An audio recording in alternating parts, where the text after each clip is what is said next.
So welcome everyone. My name is Alina Rivilis, and I am the CEO and co-founder of AI Future Leaders. Today, we're going to discuss global AI education and career trends and why China and the US just made AI education mandatory. So I have over 20 years of experience in data science, AI, machine learning. I'm also a professor with Northeastern University, a director of data science and AI. I'm also a mom with 3 kids, which is why I co-founded this company focused on AI education. And I passionately believe that AI education is for everyone out there, and especially early AI education. So we offer small class sizes as from 3-4 individuals up to 12, live online programs, real-world AI projects taught by industry experts and professionals. Our programs are 6 and 12 weeks, and often individuals use these to boost university applications or just to add for the resume and just to learn about AI and leadership. So the AI revolution in education. So today's webinar, it's about why many governments are making AI education mandatory. How come China made AI education mandatory as early as grade 1, actually even kindergarten?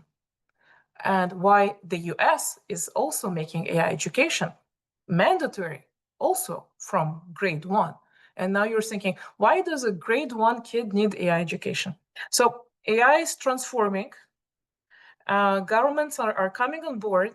They are mandating AI education and early AI education. And here's a funny, cartoon here for you. And some of you have been hearing in the news that AI is not going to take your job. But maybe somebody who knows AI, uses AI, is going to take your job. But I think this actually explains it even better. It's kind of with this horse situation. So don't worry, you're not going to lose your job to a tractor, but maybe to a horse that knows how to drive a tractor. And that's pretty much what's been happening here. AI is impacting jobs. And yes, many companies and governments are underplaying at the rate at which AI is actually is getting ingrained in our jobs. Almost half of the code that gets written out there is now getting written using AI. So almost half of the code out there, which is huge. Many traditional roles also are getting automated. AI is very good at things like processing, let's say, documents, extracting data from point A, putting it in point B, summarizing documents, writing things. Imagine AI writing marketing campaigns, generating the creative. Now you're potentially replacing entire marketing departments. And companies like Duolingo actually got in some trouble recently. They have decided to become a completely AI forward company, AI first, and they started replacing employees with AI tools. So marketing, they went after marketing. They also went after the actual product, the actual Duolingo product. And what happened? AI started writing marketing campaigns, and they got in trouble because they didn't put human oversight, because they kind of fired a lot of these marketing folks. So what happened is that AI started telling individuals in marketing campaigns, hey, unsubscribe from Duolingo. It started going as far as death threats and weird emojis, weird googly eyes and weird things, because it was left without that human in the loop. And they saw that AI can completely replace a lot of these actual employees. Now, because of this backlash and because of the cultural pieces that became missing, and they also put AI into the actual product, which was a huge problem because AI was missing that context. It was missing that human touch. And people started canceling subscriptions. They started losing a lot of customers, and they got into a backlash, a big problem in social media. So that's a problem. The World Economic Forum, for the next 5 years, that's pretty soon, 2030, we are 2025. It's placing AI and big data skills, creativity, essentially the data literacy, systems thinking, technological literacy. Those are the top skills that are going to be in demand over the next 5 years. It's deprioritizing, as you can see on this graph, programming skills, because AI is extremely good at programming. We're using AI to help us code all the time now. It's doing an excellent job with some oversight, but it is doing a fabulous job. But those AI and big data skills, technology, creative, and leadership skills, unfortunately, these skills are not emphasized in curriculums. Schools are behind, universities are behind. They're still teaching those old skills. And if you look at programs like computer science programs, you're going to see coding, a lot of it, right? But without so much that human side of it, without that AI piece. And personally, when I teach, I see a lot of my students, yes, they are leveraging ChatGPT. It's hard to tell who used ChatGPT or who used AI to help them code and to write papers. And AI is doing an excellent job. So mandating AI education, that's basically a strategic response. It's a strategic response of governments, because those governments and those essentially those that are going to have their population as educated in AI and as ready in this technology, they're the ones that are going to lead. So China went and signed some legislation mandating AI education as early as grade 1. US quickly followed. Trump signed right after. And in September, it's going to be now mandatory from grade 1. And these skills are going to be as crucial, they're already as crucial as math, as science, and just languages. So China, as early as age 6, with 8 hours per year starting September 2025. They are making this centralized curriculum overhaul. It's going to be centralized across all of China. And under this new policy, primary school kids, secondary school, they're going to get 8 hours, but older kids, they're going to get even more education. They're going to get into the machine learning, the robotics, and those real world AI applications. What was happening earlier this year is more than 250 CEOs from various Fortune 500 companies in the US, they signed a petition saying we should have AI education in schools in the US for K to 12. And with such training, they say, like actually without such training, they are saying that, well, if you don't train kids now in this AI education, what's going to happen is that you're going to fall behind with this technology. And learning this technology while on the job may not be fast enough or soon enough. And let's just be honest. Yes, AI is replacing entire jobs, entire fields. It's actually automating a lot of fields. It's extremely, and this is Trump, yes, this is Trump signing on April 23rd this year, signing the petition that ordering that let's teach, because China said, okay, we're going to teach us as early as grade 1. And Trump says, but we're going to go as early as kindergarten. We're just going to teach, as early as possible. You get out of diapers, you get quickly into the AI, which is fitting. So mandatory AI education actually this September. What does this mean? He actually gave this summer, the spring summertime, to prepare all schools across the board for schools and teachers to come on board, to align with the academic calendars, develop those mentorships, those partnerships, because who is actually going to teach all of this AI to all of these kids? Can you imagine? millions of kids out there. Who is actually teaching? Teachers are not ready. Schools are not ready for this. Governments are signing this, but it's happening so quickly and it's hard to adapt. I'll give you a fun story. A couple of years ago, I used to run a 20-25 people team. Now I have half the size and we are managing to do more work. And why? Why am I able to do this with half the size? We have got a lot of AI tools at our disposal. We are building AI, we are automating AI. So countries are actually realizing those that are going to be ahead on this education curve, those that are going to deliver and develop AI education and curriculums, they are the ones that are going to be ahead. Because those that learn AI today, they are the ones that are going to be the leaders of tomorrow. Those that are understanding the capabilities, the art of the possible with AI, and know how it works, how to build with it, how to implement it, how to use it, they're the ones that are going to be ahead.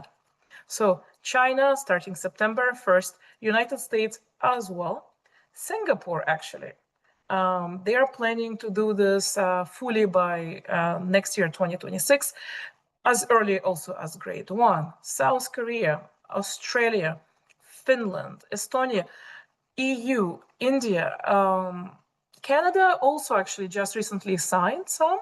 And yes, Canada is also coming on board. We don't have as strong of a law or legislation as what's happening with China and the US, but we do have some of this coming to Canada as well. Right now, half of the schools in the US starting to teach the teachers in generative AI. A bit about how it works, also how to use it for teaching. But the problem is it's not consistent.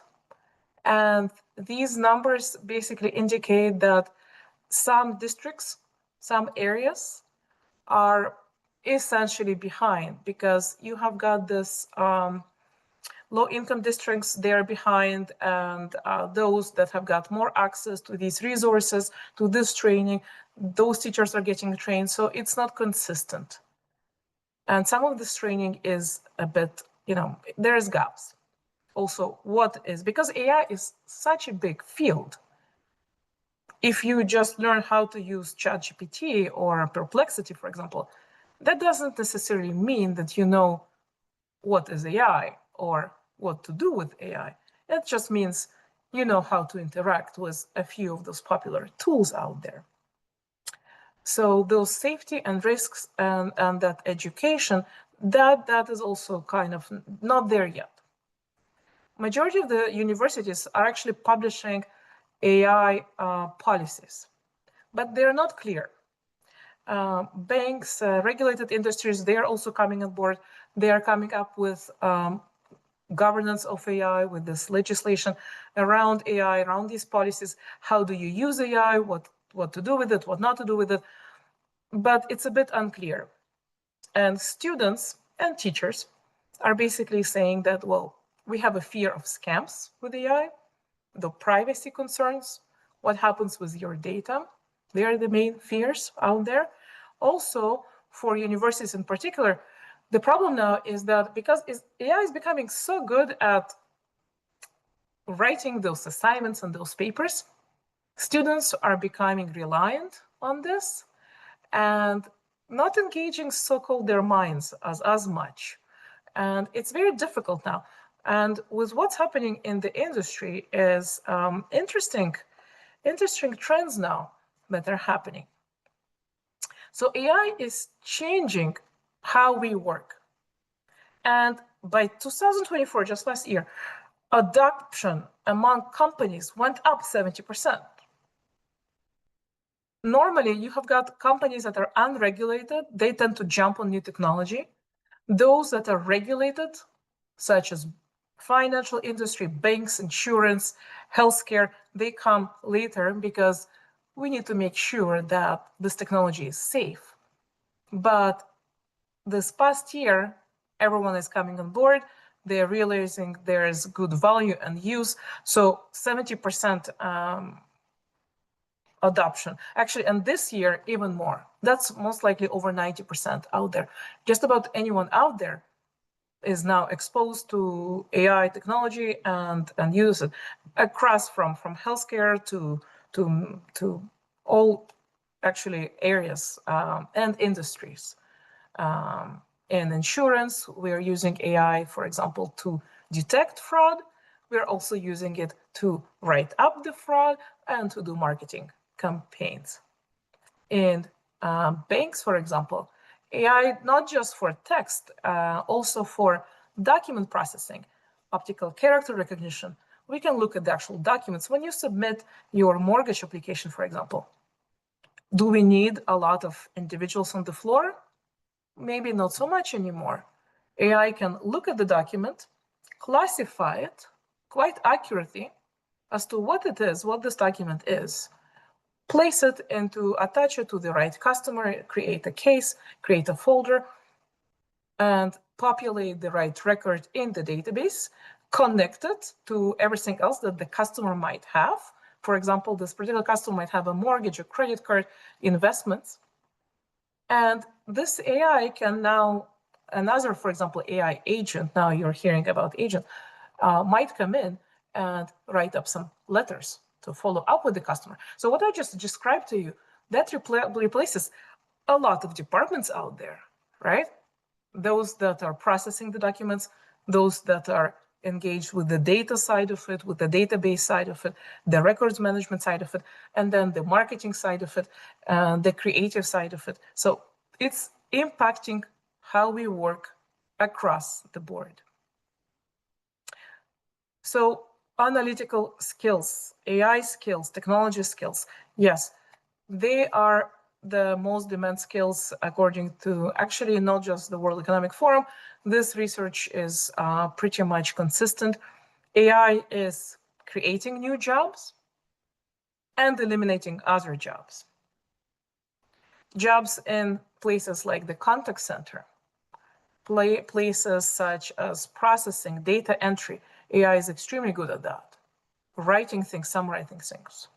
But now you got interesting new jobs and careers like biomedical engineers with AI skills, AI engineers. You've got those AI engineers, which are now a blend of your analytics and AI and data engineering skills. So new jobs sprouting, old jobs, some jobs. So this one, this is a funny one. So AI won't take your job, but someone who uses AI will take your job. But in reality, this is downplaying it a bit. Yes, somebody using AI is going to take your job. Plus, AI is also going pretty much after many tasks, or maybe not necessarily your entire job, but it can automate a lot of the job. AI is already helping me write quite a bit of code. I oversee it, I engage with it, I understand what's good coding practice, what's not so much, but it's helping me quite a bit. It's helping me, for example, prepare assessments.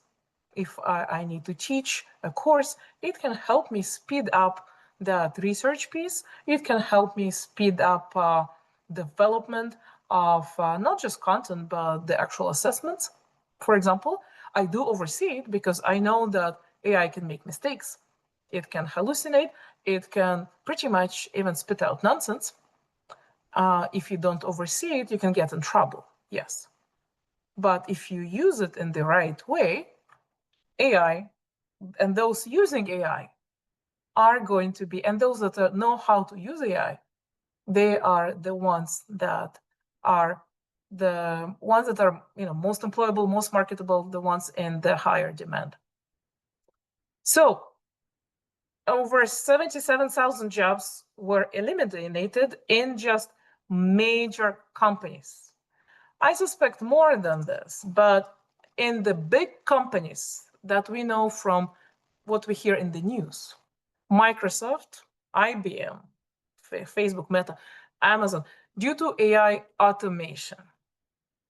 And globally, it's actually over 1 million jobs being eliminated in just the first, half, 3/4 of 2025 in just the US.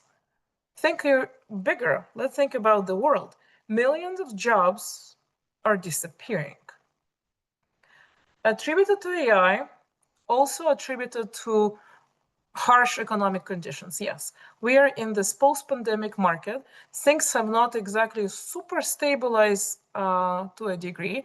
There are many different things happening in the world, some instability here and there. It's actually pretty easy to say, you know what, that's because of AI. That's why we are firing you guys. So it's a little bit, and yes, AI automation directly responsible for many jobs and a lot of this restructuring. Microsoft, just in May, 6,000 jobs. And they actually said to the engineers, go use AI. They built so much AI that they automated a lot of them out of the job.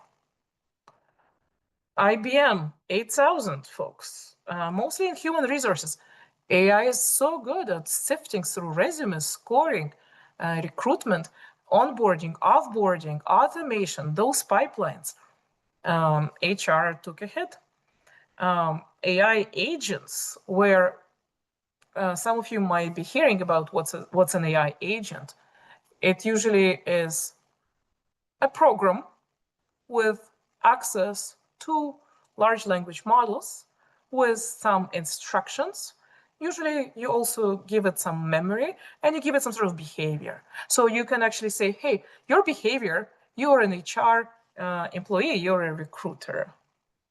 And another AI agent might be validating the first guy. Another one might be doing the whole thing, but I don't know, in Spanish, in French. So dedicated agents are now very popular. This year, they're growing in popularity, quite actually last year, this year. But automation, Meta, 5% of the force, that's huge. For a company of that size, that's very big. So here's a nice picture for you. Employees in technology fields impacted by layoffs as of June 8, literally as of June 8. Every single month. And the reason why this plot was possible is because these big technology companies, they tend to openly quote their numbers. But a big push around the world is towards leveraging more AI and finding those efficiencies with AI. So it's a huge push out there. So big companies going through pretty serious rounds of layoffs.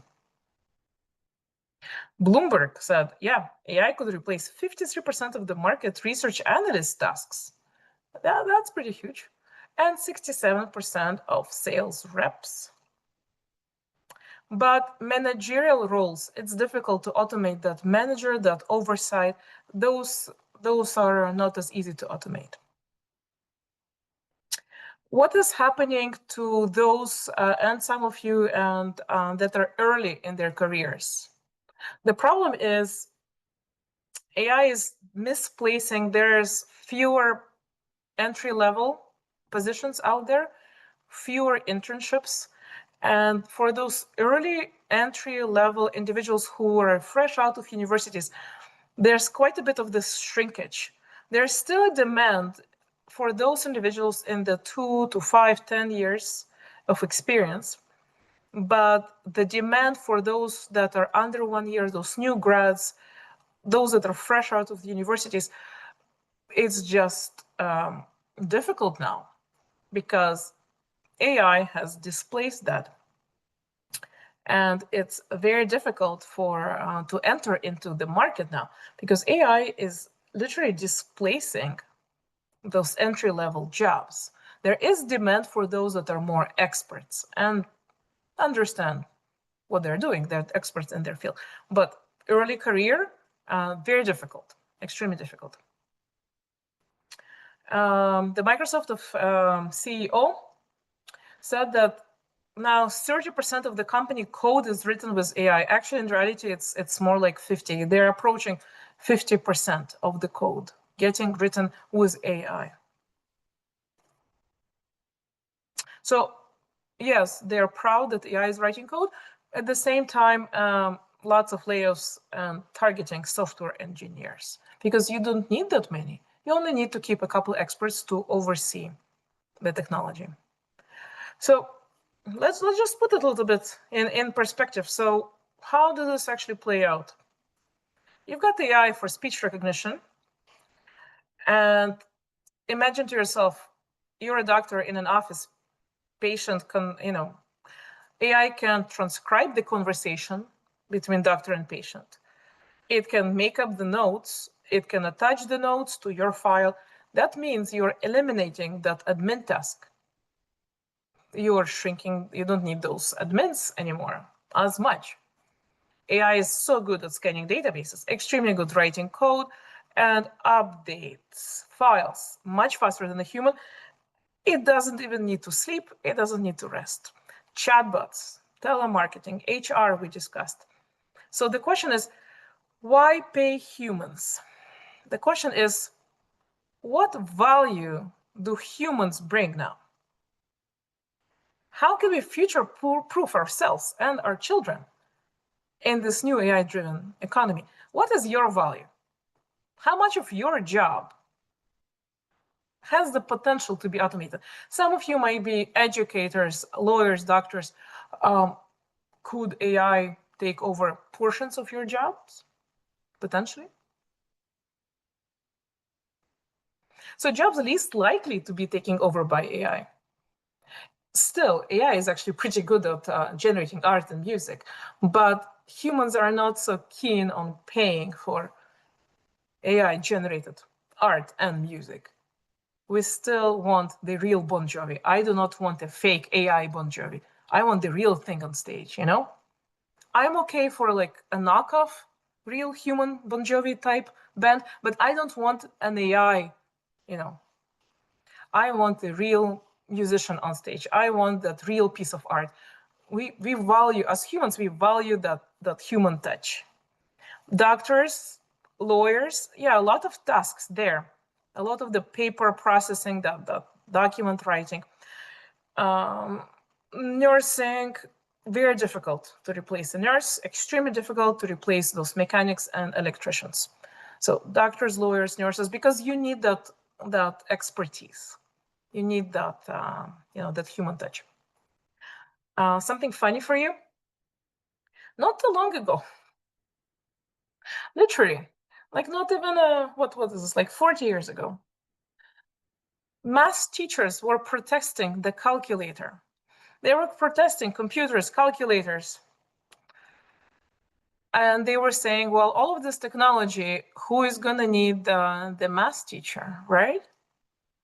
Now you've got individuals protesting AI and saying, let's not go towards AGI. That's where AI matches the level of that human is able to take independent thought and action and act completely independently. And that's where this race is going, towards this AGI, artificial general intelligence.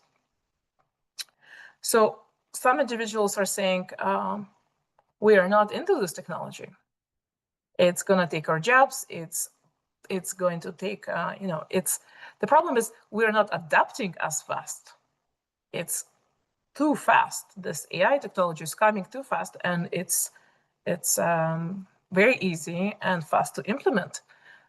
These days, an individual can quickly create an AI agent and plug it in and take over, for example, an entire marketing department. And the question is, where do we welcome AI technology? Where does it actually make sense? So an AI cleaning your house, yeah, that's good. I want AI to go clean my house. The problem is AI now wants to make art and music. It wants me to go clean my house, AI preparing my food, well, maybe a robot, maybe I can trust it, maybe not, I don't know, to do my taxes. That's pretty boring, reasonable. Taking care of air traffic control, maybe not so much, but maybe helping the air traffic controller. Strategic decisions, running entire companies. There are some companies out there claiming we put an AI CEO on top of our company to take all the strategic. Do you actually want an AI CEO? An AI robot teaching your child at school and adapting to their behavior, taking their interaction as an input, adjusting the way they teach, and some claim that teachers could be replaced with AI. Police officers. That one is actually not, I don't know, that's kind of a bit of the doomsday type of thing. I don't know if you want that. But HR, yes.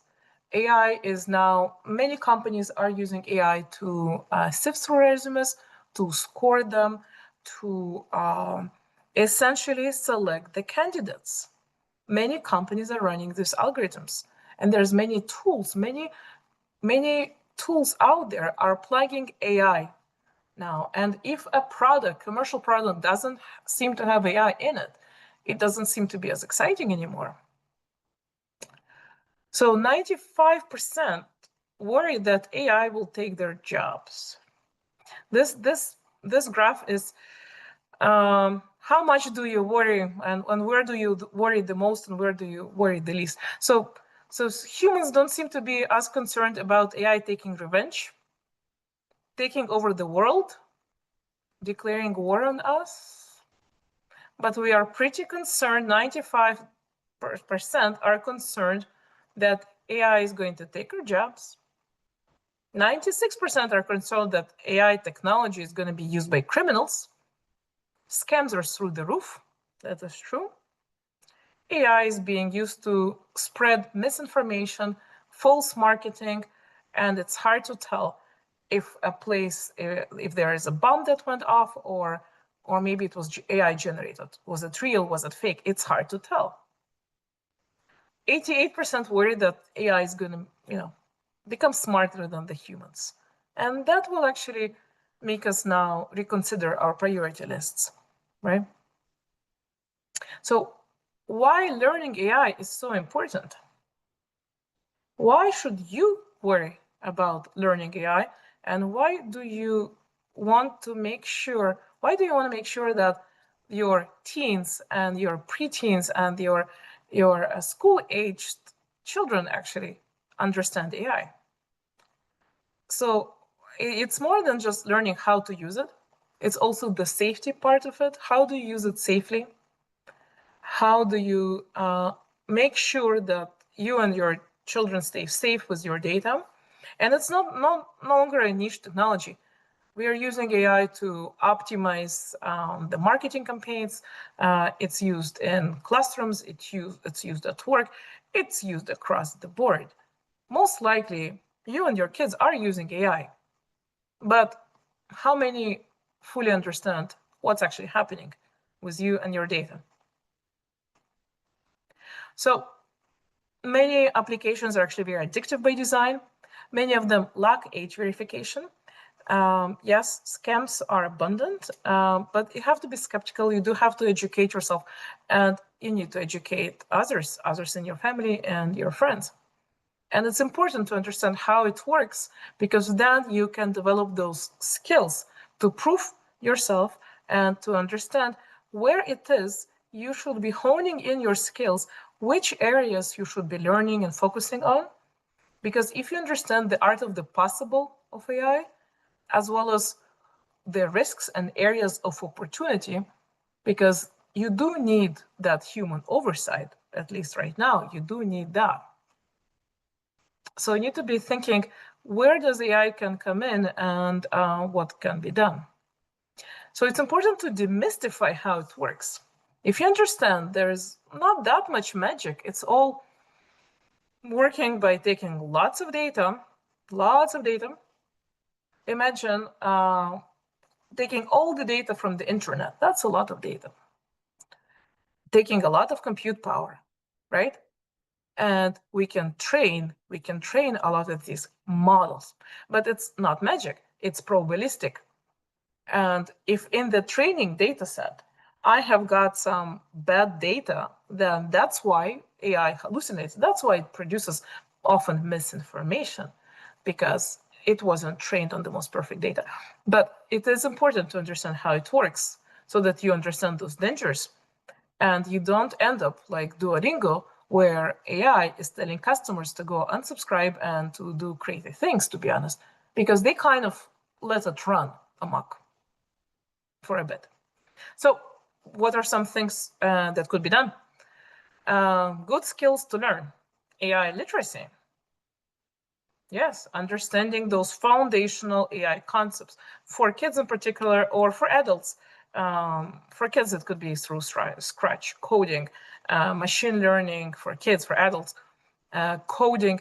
Not everybody, by the way, needs to learn how to code to necessarily work with AI, but it does help you.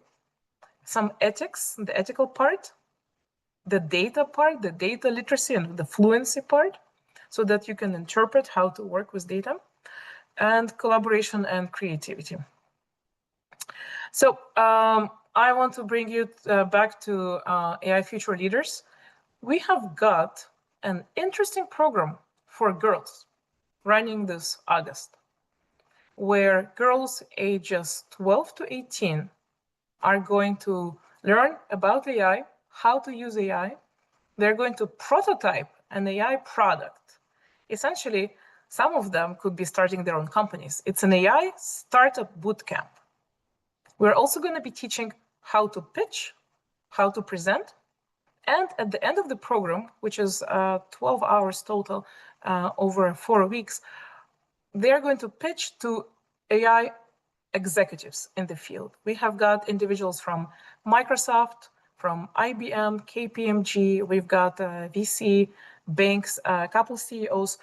It's a very strong panel of AI executives. We call this our Dragon's Den style female AI executives pitching event. And do check it out. It's going to be an awesome event. Female instructors for girls, for young girls and women. And at the end, you have this opportunity to pitch to execs. So thank you. Thank you so much. If